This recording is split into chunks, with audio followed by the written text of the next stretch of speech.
I was supposed to be here early. They gave me another assignment. They didn't pick me up to go to the assignment. I followed their instructions and waited at the hotel.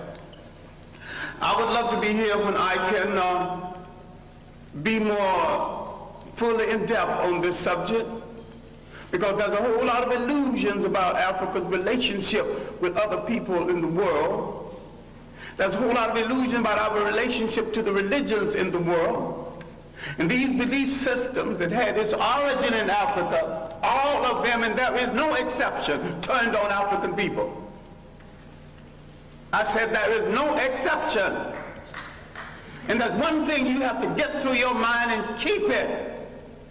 Nothing that ever came from the European mind was meant to do anything but facilitate European domination of the world. And I said there's no exception.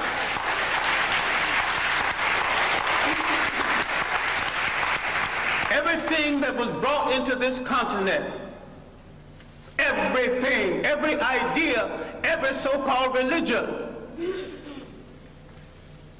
was meant to dominate and to control.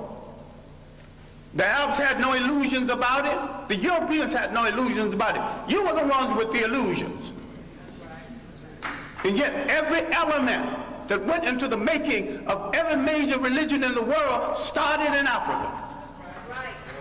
Why is it that you are so naive? You let people redress something that you invented, sell it back to you, and enslave you through it.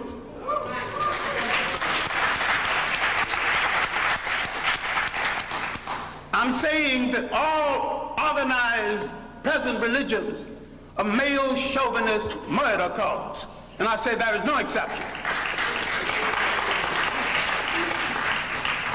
Why I wanted to be here earlier, I wanted to deal with our relationship with the people of the world and the fact that we created peaceful nations that had no word for jail because no one had ever gone to one. No word for old people's home because no one ever threw them away, grandma and grandpa. No word for orphanages. We did all of this, and over half of human civilization was over before we knew that a European was in the world. Before he wore a shoe or lived in a house that had a window. Now, Africa has always and still is the prize for the whole world. We as a people have always been the world's richest people, culturally rich, mineral rich. We have always been the prize because we have always had and still have something that other people won't, think they can't do without, and don't care to pay for. Because we have always been the prize, we have been under siege for over 3,000 years. Nothing that ever brought into Africa from the outside was meant to do the African any good. That means all other religions. Islam was the handmaiden of Arab imperialism. Christianity was the handmaiden of European imperialism. The Hebrew faith was the handmaiden of a concept called the chosen people. Now, if God is kind and God is merciful and God has no stepchildren, he won't choose one over the other. And to say he chose some people, you're making him a bigot. And to say that he endorsed enslavement of one people over the other, you're making him an accessory to murder. The Arabs used Islam to rationalize their slavery and their imperialism. The Europeans used Christianity to rationalize their slavery and imperialism. Who are you kidding about friends in the world? Damn it, if you want a friend, look in the mirror.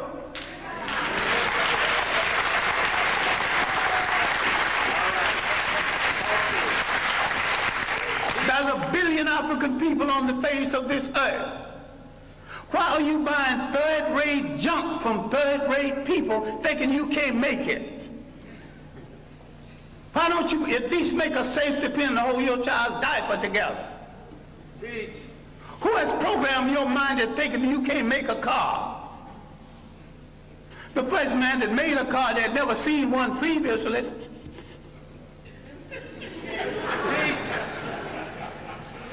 The Japanese bought cars, bought locomotives, broke them down and studied them, and had a Japanese technician produce each piece, put it together, and had a much better train than the one they copied from. All knowledge in the world belongs to everybody in the world. Yes. Who has programmed our mind in assuming that we cannot run a nation and run it well? The main thing imperialism did, slavery and imperialism, that they removed African people from the respectful commentary of history. And they tell them something they are still telling them, and all of the organized religions are guilty of this. I favor none of it because Africa didn't need any of it. I'm saying that African belief systems, properly understood, is 10 times better than Judaism, Christianity, and Islam. And better for the African. So you might have some romance with one of these religions. I have no romance with any of them. I have a romance with reality and truth. And the chips can fall where they may after I tell it. As for friends, you have had no friends. When they discovered you, they began to prey on you. Now let's look at our relationship with Western Asia, mistakenly called the Middle East. For 3,000 years, our greatest enemies came from Western Asia. They were trying to avenge the fact that they were once African colonies.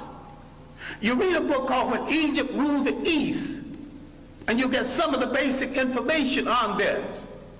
Now, the first visitors to Africa came in the 1700s BC. These were the people who would later be called Hebrews. Now, black people are ticklish on this because black people think that everything in the Bible is true. I question the intelligence of anyone who thinks everything in the Bible is true or supposed to be true.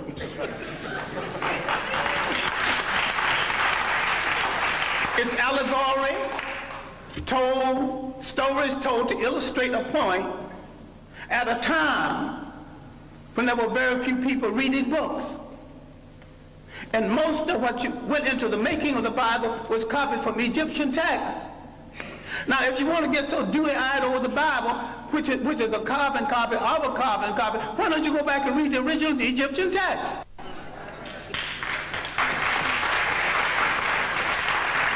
Then you see where all these stories started from. You see where the story of the Exodus started from. Now, you get so dewy-eyed, you actually think there was an Exodus. These people walked into Africa. Why couldn't they walk out? Why did they have to go by sea? Why did they see at the park? If you read Egyptian literature, you will discover that the whole story of somebody parting the sea started with about 3,000 years before the Hebrew entrance. I should not use the word Hebrew entrance, but the entrance from Western Asia. Now let's get one thing straight, because black people are confused about all religions. Now, I'm not against any religion. I'm a very spiritual human being. I just don't need a preacher to preach no 10 Commandments to me when he's a backslider going with some sister, some other man's wife. I'm intelligent enough to pick from the 10th commandment, who were not commandments anyway, but they were omissions of purity at the great school at Luxor, the great African training school. All right, now, let's get into this Western Asia. I'm saying that the people who came from Western Asia escaping famine did not have any Hebrew faith when they came into Africa. And there's no record of a Hebrew faith before this. Why is it that when they left Africa in the so-called Exodus, they had all three? African culture, an African religion, and an African language. Now look at the origin of the so-called people you now refer to as Jews. And you're mistaken using that reference because the word Jew is of European origin. And the people in Europe who call themselves by their name have no relationship to the biblical people of the Hebrew faith. And I'm saying that the people we now call Jews entered world history with their visit to Africa.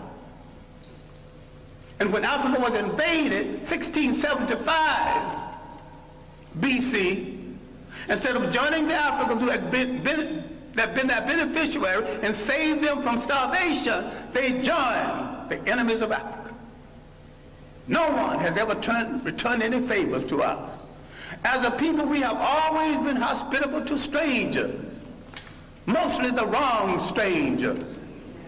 And what we have to understand now, in the period of superior brainwashing, is there is no European answer for African problems. Either Africans find a solution to African problems, or there is no solution, and if you don't find a solution soon, you go back into slavery.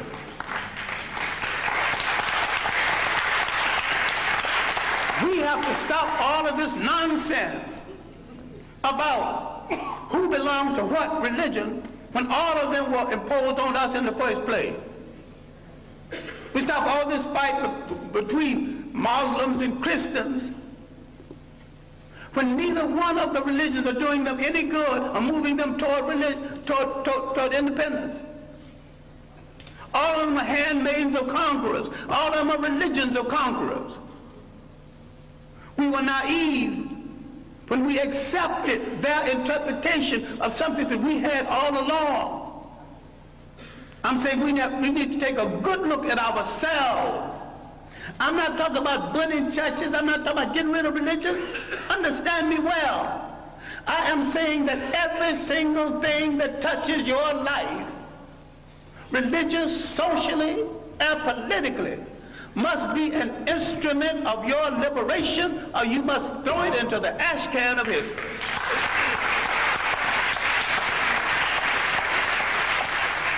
Develop a liberation Islam. Yes.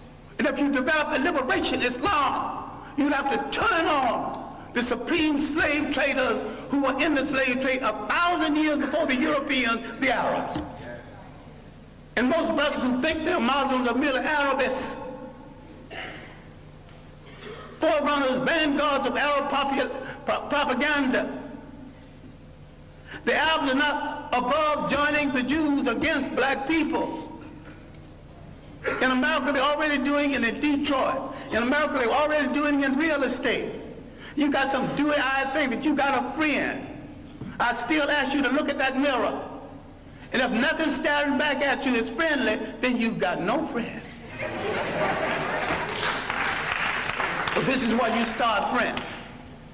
All right. I'm saying something which you need to reconsider.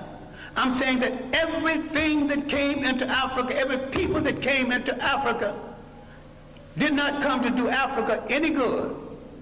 Everyone and every religion and every people who came into Africa declared war on African cultures. They began the bastardization of African people, created confused mulatto who didn't know whether he'd be loyal to his mother's people or his father's people. That confusion is still here. The fascination for the color of the conqueror and the fascination to go to bed with the conqueror. Now that's raw and mean, but it's true. Now, some time ago, a North African leader, Gaddafi, was sending some Libyans to study in Europe. And he told them what any good nationalist would tell students going to study: I'm not sending you to Europe to find a wife. I'm sending you to Europe to gain the technology to come back and make Libya a strong nation, a strong Islamic nation, and a strong Arab nation. And you cannot achieve any of this between the legs of a European woman.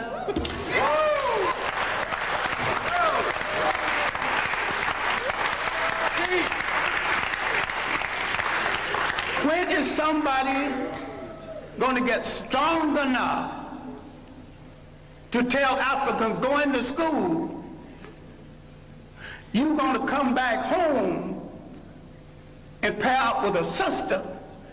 But if you want to pair up over there, stay over there.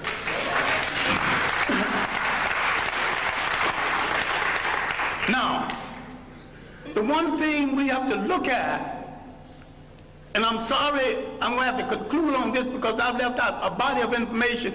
At the university, I teach an entire course, semester course, on Africa's relationship to other people. And I devote several semesters to Africa before Europe, the consequences of the coming of the Greeks, who stole a lot that they think is their culture, stole a lot that you think is Greek philosophy. We've been the victims of propaganda. And yet, if you read the Journal of African Civilization, other works, we have lived in Europe, we've lived in Asia, we've lived in the Americas. The African people have already proved that they can get along with different people, amalgamate their culture with different people without one hint of a war between us. People who come into Africa immediately declare war on African culture, standards of beauty, standards of conduct, and change the African concept of theirs so they can rule through him. This was true of the Greeks, who began the bastardization, again, the European bastardization of Africa. The Western Asians had begun it 3,000 years before that. The Romans, a bunch of well-dressed thugs who could write well but couldn't think, who borrowed practically everything. They laughed at the Africans' concept of Christianity. The African was practicing and not giving it a name. This is why you don't know nothing about the African origins of Christianity.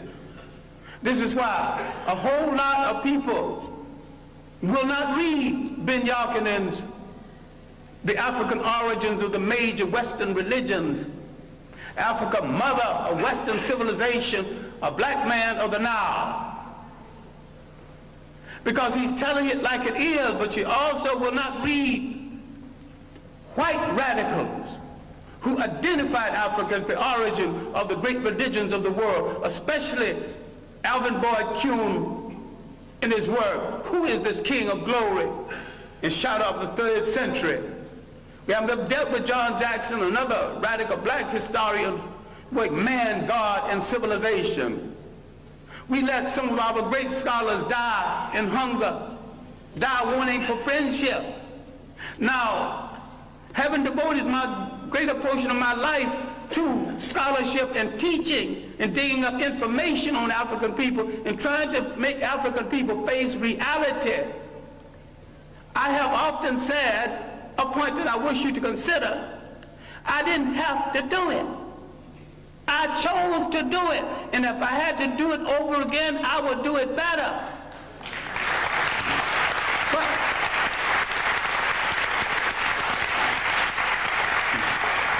I have a lot of talent other than the talent to teach and to research. I've never met a rich man who had a better mind than me. So if I wanted to succeed as a rich man, I could have done that. I never met a crook who wasn't a fool. I could have been a good crook if I chose to be a crook. I chose to be a teacher of African history. I chose to look in the Bible, and where I couldn't find my people, I started looking for them in the world, and I didn't stop until I found them.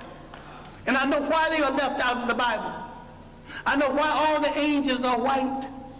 You mean to tell me God is merciful, God is kind, and not one little brown or black angel sneaked into heaven? I ain't buying that. Now the Bible that you get so dewy-eyed over is one of the greatest pieces of propaganda ever written. If you want to read the Bible, why don't you read the Bible one day and read Mein Kampf the next day and see the comparison? That's hard on your mind. Because you think if you don't have Christianity, Islam, or Judaism, you don't have to have spirituality. I've got more spirituality after I put all of them down. And I've got more religion after I put all of them down. All right, now let me conclude something that has no conclusion.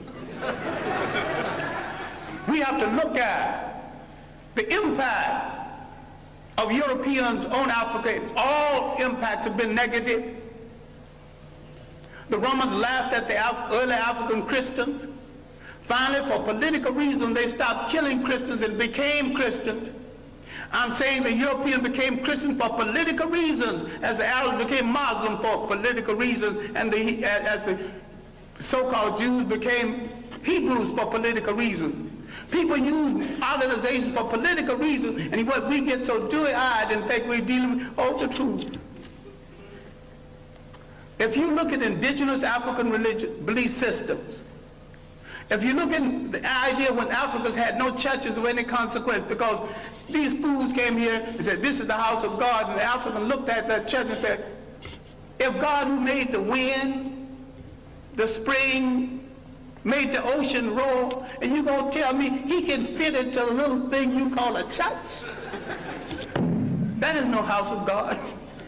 So some Africans had the common sense enough to move away from it, and some had the common sense to burn it down. I'm saying that you're closer to God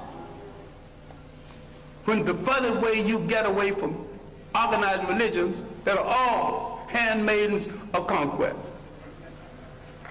The Roman Empire developed during the early period of Christianity. Remember, the Roman Empire started in Africa. It rose in Africa. It fell in Africa. A lot of people need to stop reading some religious books and read some straight history without fable, without supposition, without myth. Read straight history. Read the Mediterranean world in ancient times. She's a racist, bigger, but her chronology is good. And there's a good history of the European trying to move out of Europe into the Mediterranean to find something to eat, to put on that gosh darn awful European food. He has solved his problem at the expense of other people. The slave trade liberated Europe from the depressed economy they had created with the so-called Crusades and through the famines and the plagues.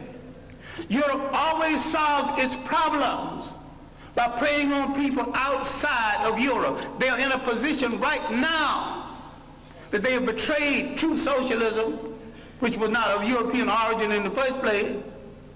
And some people are confused between Karl Marx and Groucho Marx. I think a lot of people are Groucho Marxism instead of Karl Marxism. They're funny people. And if you think that that system started in Europe, no system as humane as socialism could have started among a bunch of icebox people who prey on their brothers for their breakfast. Read Kwame Colson's work, The History of the Modern World, especially the early chapters.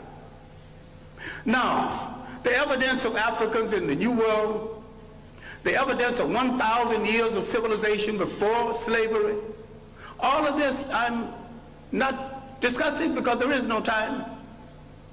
But when the Romans disgraced themselves in the mismanagement of Christianity, they created a vacuum. Islam moved into that vacuum. The Africans thought that Islam would get the Romans off of their back. They were right. Islam got the Romans off of their back, and the Arabs jumped on their back, and they're still there, using Islam to justify it. Now, the African military man, because we are the greatest fighting machine in the face of the earth, if we ever discovered this, people are going to start running. Under proper leadership, proper inspiration, properly equipped, the black man is the greatest human fighting machine God ever created, if indeed God created it. I think the gods of Africa created it. Once you lose track of your heritage, you lose track of your liberty in this world.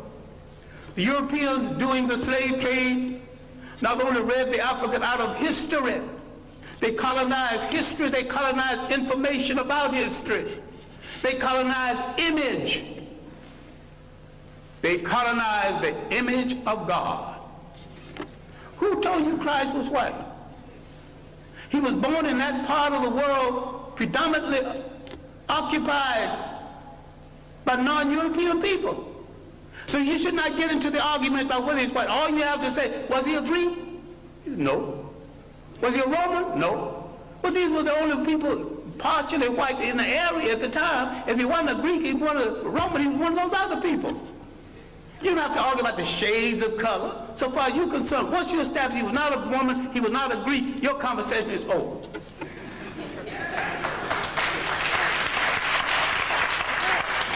Now, if somebody else want to argue about his shade, well, that's their problem. Then if you got a problem with color, then you got a problem with your mother and your father. You have insulted your mother and your father if you don't like what they gave you. I wear mine like a badge of honor. I dig it. I wear it well. All right. Love it.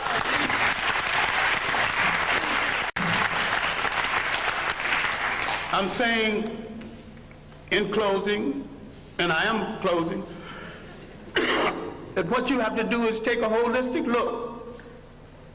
Not only at your position in the world, but your potential in the world. You have to learn how to convert everything into an instrument of liberation or leave it alone. You have to realize there was no Greek fraternities and sororities until they were introduced to secret African societies. People get all dewy-eyed over something that was imposed on them in order to control them without understanding that. That's another imperial effort. So it bothers me, and although I have good personal friends who are Muslim, that not a single Muslim scholar have dealt with that 1,000 years of African independence before slavery and how the Arabs from the north systematically destroyed these nations. It did not occur.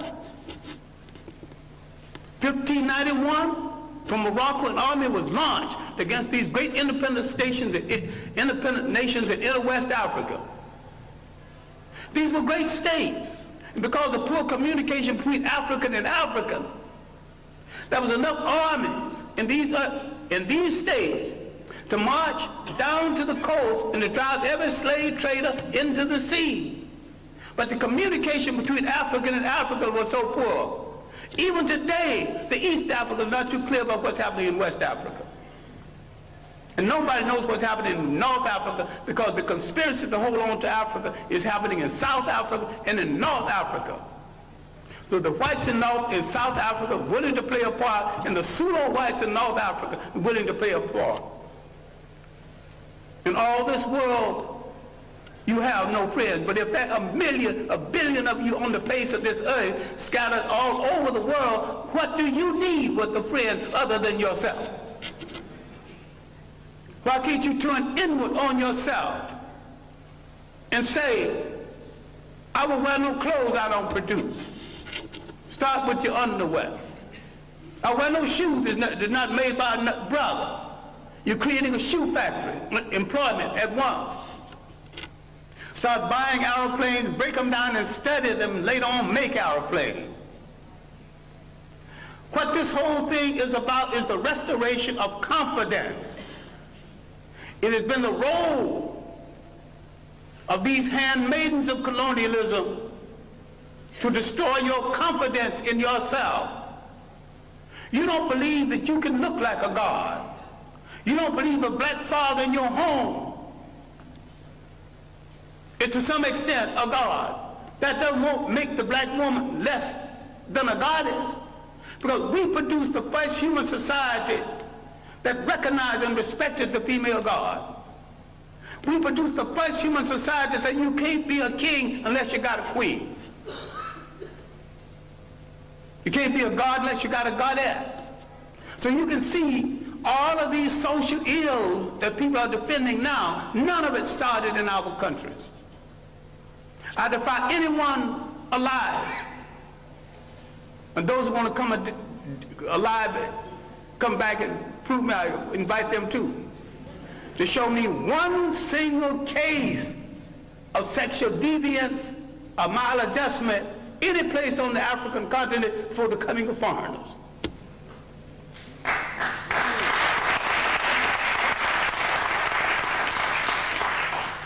I defy you to show me one case of teenage pregnancy, one case of ill treatment of women. We got confused with someone else's ideas, someone else's concept and definition of us. What we have to understand is that faith has not spared us for an idle reason. A whole lot of people who've been hit less than us are extinct. What is there in us that made us strong enough to take this heavy blow? 500 years of slavery, one way or the other. Slavery, neo-colonialism. What made us strong enough to survive? What is faith saved us to do? And inasmuch as we gave the world its first humanity, faith has saved us to give the world its last humanity.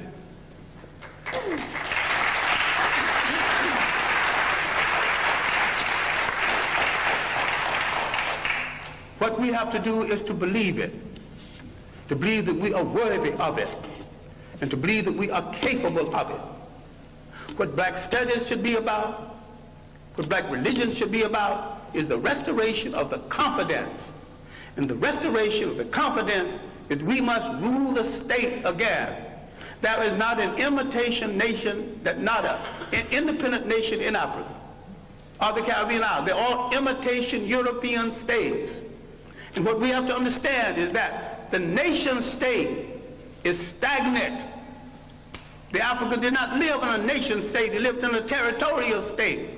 The African learned something that's very basic. Cultures have to be fertilized by cultures. People have to be fertilized by the interaction between cultures and cultures. This insecure European tightened his borders. You know, you got a passport to come here? The word passport is not in any African language. The things he invented to restrict himself, he imposed on other people. Once we gain confidence in ourselves, and once we look at that person staring back at us from that mirror and like what we see, and don't move from that mirror until you like what you see.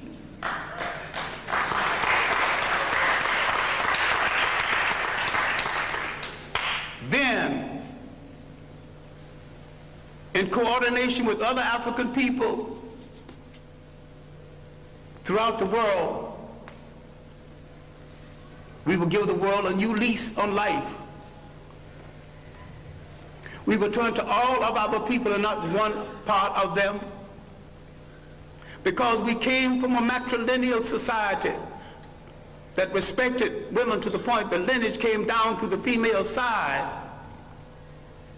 We must answer the call of the great African-American poet, Margaret Walker, who said, "Let the dirges end, let a new peace begin. Let us write a new covenant for the freedom of ourselves in the world." African men throughout the world need to step forward and answer Sister Margaret and say, "Sister Margaret, we have heard your call, and because we have never been a society that excluded women, with our women at our side,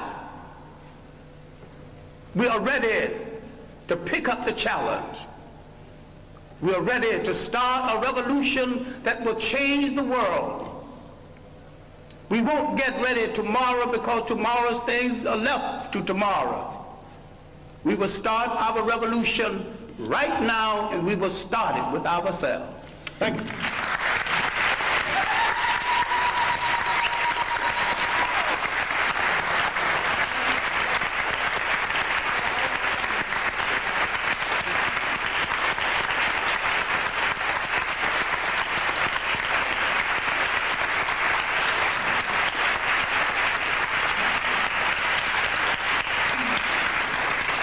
since we have run over our time. I'm not quite sure what I should do since we have run over our time, but I know that there are some people who and we will try to have maybe just 2 or 3 questions. I see a hand. You'll have to speak very loudly. Syria is safe. We rarely have problems with the welfare. And when we are in trouble, we are told in this country where growth rate is 5%.